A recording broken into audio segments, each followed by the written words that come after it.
Oke, Assalamualaikum warahmatullahi wabarakatuh. Perkenalkan, nama saya Muhammad Hilmi Darwis. Saya mahasiswa dari Universitas Siber Asia, program studi informatika.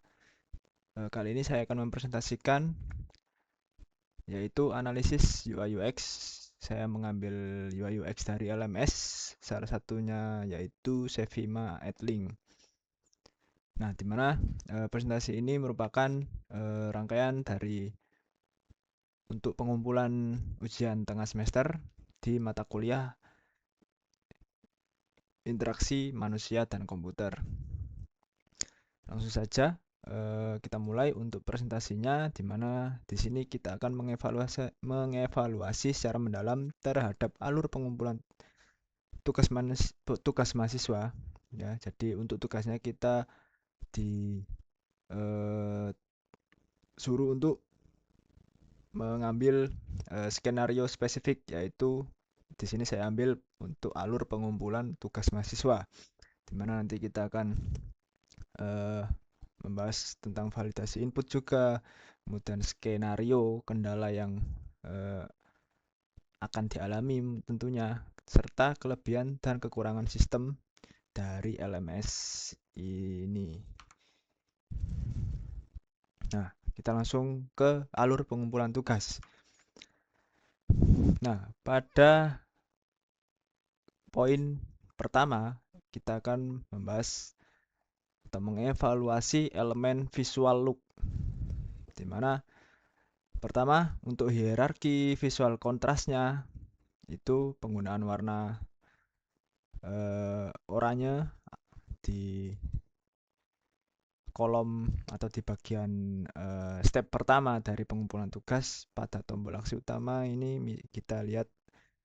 bisa kita lihat dengan tulisan lihat detail dengan tombol berwarna oranye. Ini dirasa efektif untuk memandu mata pengguna ke gerbang dalam detail atau pengerjaan ataupun pengumpulan tugas. Nah, dan kedua yaitu indikator keadaan urgent, di mana pada tugas beberapa atau mungkin di sini kita contohkan yaitu ujian tengah semester, di mana pasti ada batas waktu, di mana informasi batas waktunya bisa kita lihat langsung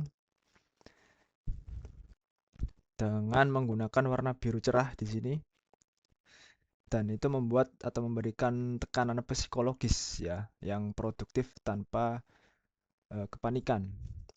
Dan ini mungkin dan ini akan akan berubah menjadi merah jika kalau tidak salah kurang dari beberapa menit atau kurang dari 1 jam. Nah, untuk berikutnya itu legibilitas dan keterbacaan, di mana penerapan font di sini bisa kita lihat yaitu menggunakan font sans serif dengan jarak antar baris atau line spacing-nya itu tidak terlalu rapat ya, cenderung longgar, jadi memastikan instruksi yang panjang tetap nyaman untuk dicerna oleh pengguna. Kemudian selanjutnya itu metafora ikon dunia nyata. Kita lihat di bawahnya itu ada ikon PDF disertai dengan judul filenya, kemudian ada tombol unduh.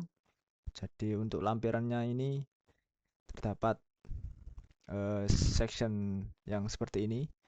Jadi ini meminimalisir proses pengguna untuk menebak ini apa sih. Jadi sudah jelas ini bahwa ini adalah suatu file, di mana file tersebut pasti petunjuk dari atau ya petunjuk pengerjaan dari tugas tersebut. Jadi recognition rather than recall. Jadi daripada pengguna menebak ini tuh apa, file apa, jadi langsung diberitahu kepada pengguna. Selanjutnya itu evaluasi mekanisme atau feel. Jadi mekanismenya ini dalam pengumpulan tugas ini saya nilai bahwa mekanismenya berbasis klik. Jadi interaksi utama pada proses pengumpulan tugas itu didominasi oleh klik sekuensial yang terstruktur secara ketat, di mana di lini masa yang di awal ini, kemudian kalau kita mau melihat detailnya, kita klik lihat detail untuk melihat isi detail dari tugas yang ditunjukkan di sini. Kemudian terdapat rich text editor, kemudian nanti di situ terdapat tombol berkas untuk menampilkan lampiran media library. Kemudian kalau sudah nanti filenya akan diverifikasi langsung, kemudian kita langsung bisa melampirkan filenya dan kita langsung mengklik kirim jawaban. Jadi alur ini memperkecil ruang kesalahan langkah lewat pemisahan modal layar yang tergolong bersih. Nah, umpan balik status komponen, di mana perubahan visual pada tombol eksekusi memberikan status sistem yang andal kepada pengguna. Contoh, misal di status awal, tombol pilih satu item pada berkas atau media library itu terkunci dengan warna biru pudar saat atau belum ada berkas yang dicentang atau dipilih. Nah, kemudian status valid, di mana tombol aktif yang tombol pilih itu berwarna biru terang saat file lolos verifikasi. Atau juga bisa ke status error. Jadi tombol otomatis dinonaktifkan seperti yang ada di status awal ketika berkas melanggar ketentuan. Nah, bagaimana contohnya dari penjelasan ini kita ke sini. Nah, jadi tadi untuk tombol pilih satu item terkunci bila belum ada berkas yang tercentang. Nah, nanti ini akan juga seperti ini. Tidak bisa diklik. Jika statusnya valid, ini akan berubah menjadi biru terang ya. Setelah kita memilih salah satu file dan divalidasi oleh sistem. Nah, status error ini seperti ini ya, di mana misal kita ambil kasus kalau file atau berkas yang akan kita unggah atau kita lampirkan lebih tepatnya ke tugas tersebut itu melampaui batas, dimana batasnya bisa kita lihat yaitu 10 MB. Nah, kasusnya berkas tersebut lebih dari 10 MB, jadi ya, diklasifikasikan sebagai kesalahan logika atau logical error, jadi tidak fatal error ya. Nah, sistem AdLink ini menghentikan kesalahan ini di sisi klien secara instan dengan menonaktifkan tombol pilih atau tombol pilih ini dinonaktifkan. Nah, jadi untuk proteksi atau fitur bantuan di pengumpulan tugas atau pemilihan berkas tersebut, nah, sistem secara real time mengubah teks indikator berkas menjadi warna merah menyala. Nah, seperti ini jumlah ukuran media ternyata lebih dari batas maksimalnya saat mendeteksi ukuran yang melebihi batas. Nah, pencegahannya ini termasuk baik ya, alih-alih membiarkan pengguna menekan tombol unggah atau pilih satu item tersebut, lalu memicu mungkin error pada server dan lain-lain. Nah, AdLink atau platform LMS tersebut langsung mengunci interaksi tombol pilih menjadi nonaktif secara mutlak. Jadi daripada si pengguna mengklik pilih satu item tersebut yang dimana item tersebut melebihi dari batas maksimal file yang diperbolehkan untuk dilampirkan, ya lebih baik tombolnya di disable dan diberi keterangan bahwa ternyata ukuran media atau file tersebut melebihi ketentuan maksimal yang diperbolehkan. Nah, ini akan mengedukasi pengguna. Jadi metode pencegahan ini membimbing mahasiswa secara tidak langsung agar sadar akan kegagalan input dan melakukan kompresi berkas atau memilih berkas lain yang dapat divalidasi oleh sistem. Nah, langsung kita ke kelebihan dari LMS tersebut. Ya, ini add link.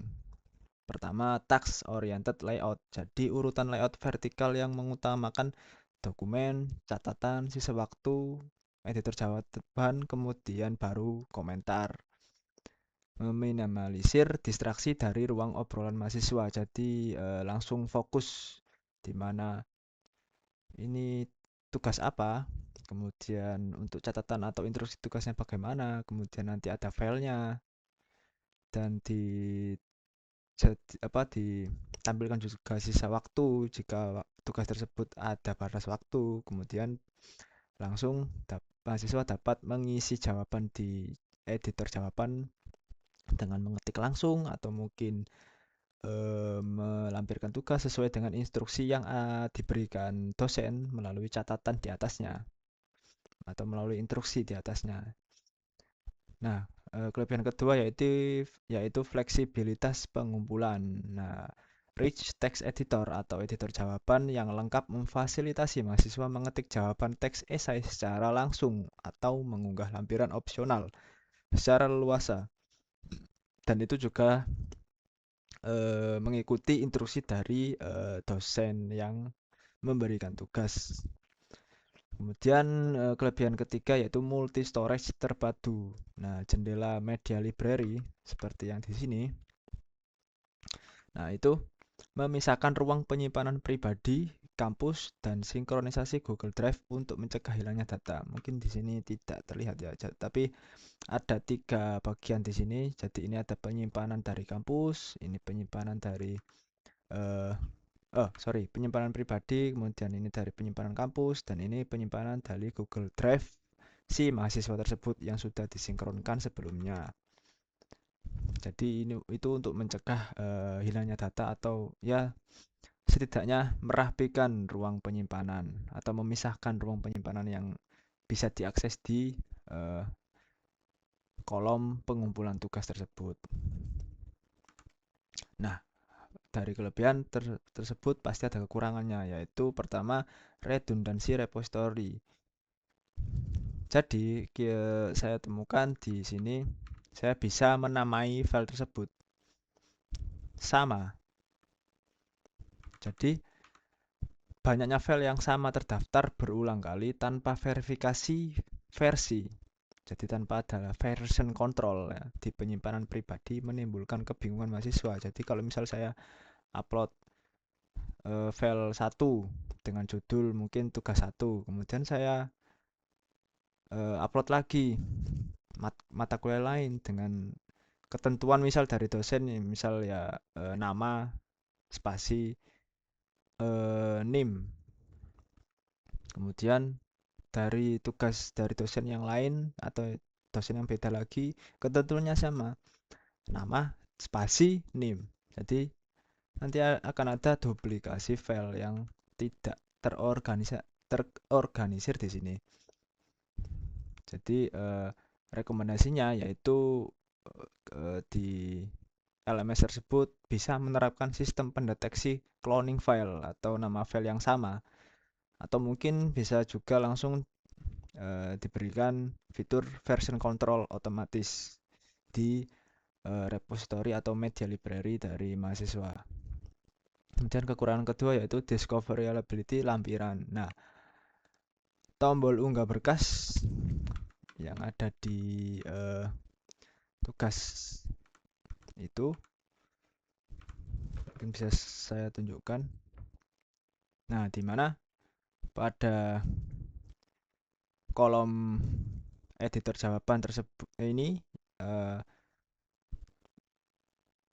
untuk menambahkan berkas atau lampiran, tombolnya berada di sini. Jadi nyaru atau mungkin menyatu dengan tombol editor teks yang ada di sini. Nah, ada tambahkan berkas di sini. Kenapa tidak dibuat tombol tersendiri? Jadi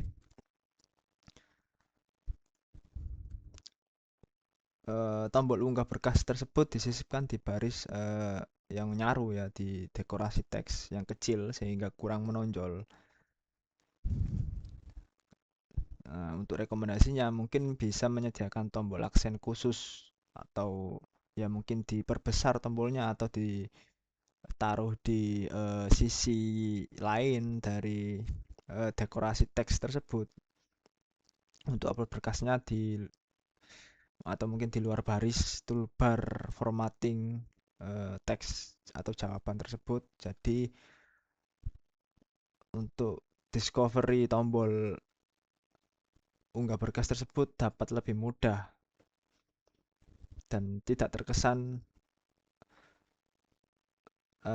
ya mungkin agar ada pembeda lah, karena untuk tombol-tombol yang tadi kan merupakan dekorasi teks. Nah, jadi ini kan kalau ini kan unggah berkas, jadi mungkin bisa disendirikan. Mungkin itu saja untuk presentasi dari saya. Terima kasih. Mungkin kalau ada salah kata atau perbuatan saya ucapkan mohon maaf. Dan ya, itu saja dari saya. Wassalamualaikum warahmatullahi wabarakatuh.